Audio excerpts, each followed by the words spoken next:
The Imperial Palace is officially live in Where Winds Meet. That means there's brand new quests, shops, NPCs, mobs, items, treasure chests, oddities, and everything else in between. In today's video, we're going to be highlighting the most important NPC locations within the Imperial Palace. These NPCs and the locations I'm about to share are by far the most important ones that you should be aware of and honestly prioritize in regards to your exploration in this new region. With that being said, let's go ahead and jump into things. First things first, there's a brand new Oddity Exchange NPC located right here in the lower right corner of the Imperial Palace.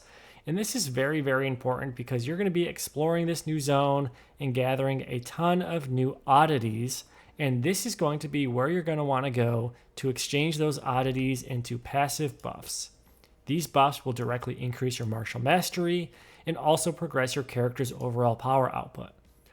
This exchange, these passives range from increasing max HP to physical attack, defense, and even unique benefits like getting more coins or gear drops from monsters in this new region. So again, lots and lots of benefits here, and it's very important to be aware of this location because there are a ton of perks that are just waiting for you to pick up and enhance your overall character with. The next thing I wanted to call out is not necessarily a single NPC, but more so a type of NPC. As you explore the Imperial Palace, you're going to come across a ton of different NPCs just walking around. If you check their inventories, most of them just have basically garbage. But for every NPC that's wearing red, and again, don't ask me how I figured this out, but I did. Every NPC that is wearing red basically has something that is steal worthy. Most of the time, they include these items right here, which are scholar gift boxes, but there's probably a few dozen of these guys scattered throughout the map, and it all really does build up over time. So I do highly recommend that you do what you can, and whenever you see a red NPC, take the time to actually take these items, and hopefully you'll have a little bit more luck than I am. But again, all of these guys always have at least a scholar gift box and sometimes other goodies. You could just ask nicely if you really wanted to, or just take it all together and take into the consequences along with the rewards. So again, whenever you see red means stop and take a look at their pockets because chances are there might be something pretty decent in their pockets waiting for you. Friendly reminder, if you've made it this far in the video, consider hitting that like and subscribe button. Okay, now jumping back into NPCs in the Imperial Palace, one of the things you're going to want to look a little bit closer at are all of these icons. And I get it, it can be pretty overwhelming. And honestly, there are a ton of them that kind of overlap with one another, but they are related to specific activities. For example, if you want to go ahead and do cricket fighting, you'll see that there are a handful of these scattered throughout the map for that certain activity. Same thing goes with the whole slap contest and Bloomworks and a little bit of everything else in between. I do want to call out too that there are multiple like samurai sections as well, where if you challenge these samurais and defeat them, you will get a lingering melody as well as other very useful rewards altogether.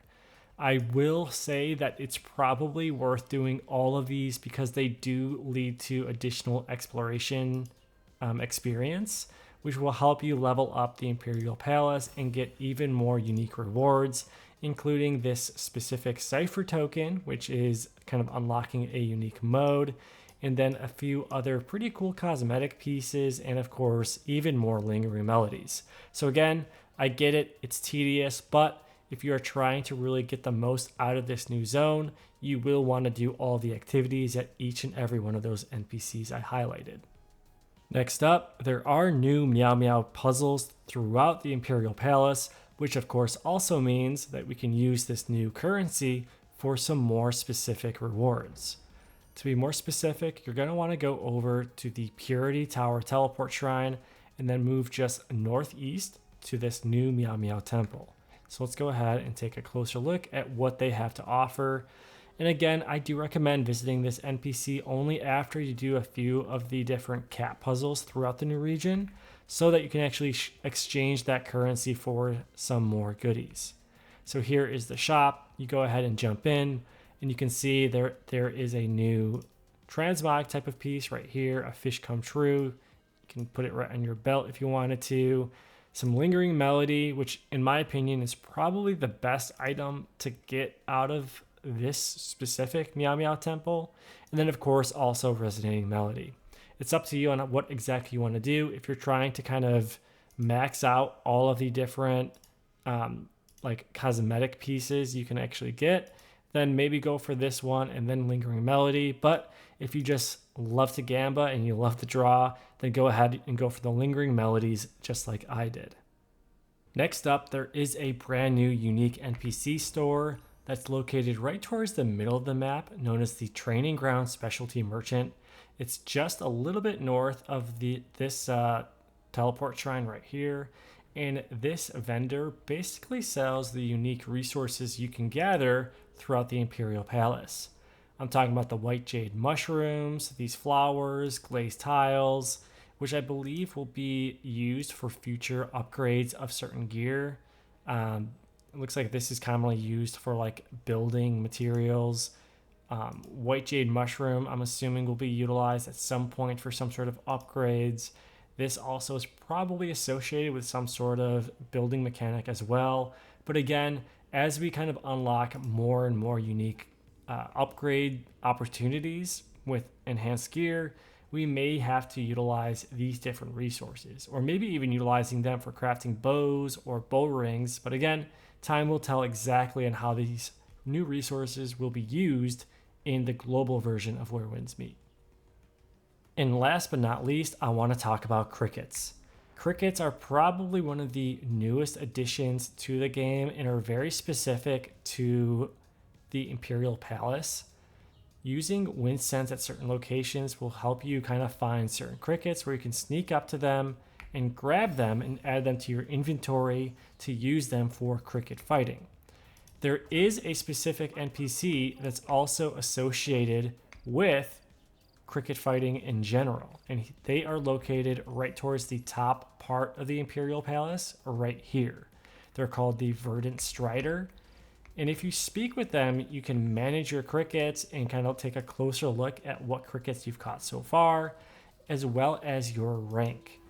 As you fight and gain more experience in cricket fighting, you can unlock more and more ranks and eventually get to the Golden Officiant rank, which unlocks a brand new item shop at this NPC. This is completely locked until you rank high enough, and you'll be able to access a handful of unique materials and items that are definitely worth the grind in my opinion. So again, make sure you do some cricket fighting, go catch some crickets, take a look at what you've actually captured, and then rank up as much as you can just so you can unlock this new item shop. Stay tuned for some more news regarding crickets, because I will have a bit of an in-depth video coming soon as well regarding the whole process and the whole system of cricket fighting. And that really covers it. Thank you guys again for watching. If you enjoyed the video, be sure to hit that like and subscribe button, and stay tuned for some more unique tips and tricks regarding the Imperial Palace and all the future zones coming soon to Where Winds Meet. Thanks again, and I'll catch you guys later. Bye.